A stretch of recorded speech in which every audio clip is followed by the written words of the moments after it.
McPherson Square has been taken over by a community of colored tents and fed-up Americans. What has become known as the Occupy movement has now spread to over 1,000 cities, including Washington, D.C. It was great that it happened in Wall Street. So we just had to go to the next step, and that was D.C., the government. The large number of protesters, both young and old, are rallying against what they feel is a broken system. Professor Raymond, who teaches economics at the George Washington University, says she's not surprised that protesters are taking to the streets. Everybody is just mad. They're angry that the system has failed. They're angry at the greed and corruption, and they're angry at the political dysfunction that's allowing it to continue. Many participants, as well as supporters of the protest, say it's time to see a change in American politics and money policy.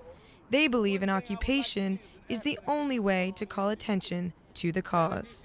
It's one of the greatest opportunities for the poor people in the world to start a protest about how the money is being distributed to oppress and control the majority of America. Despite a culture founded on the principles of revolution and free speech, many Americans think that these protesters lack a central political argument. Professor of American politics, John Sides, says in order to make a long-term impact on the government, the movement will have to find a more realistic approach.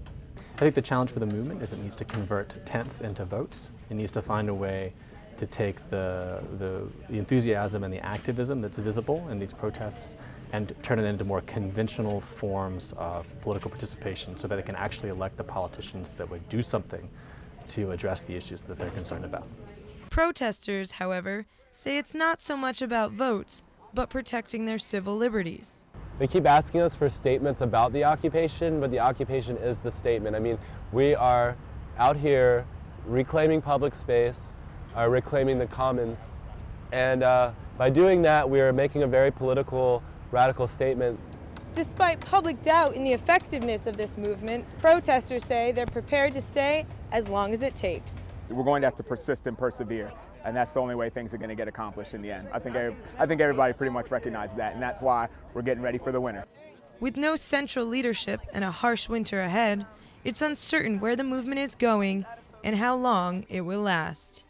Jen Wolfe, Washington. And this is a very easy song to sing along with.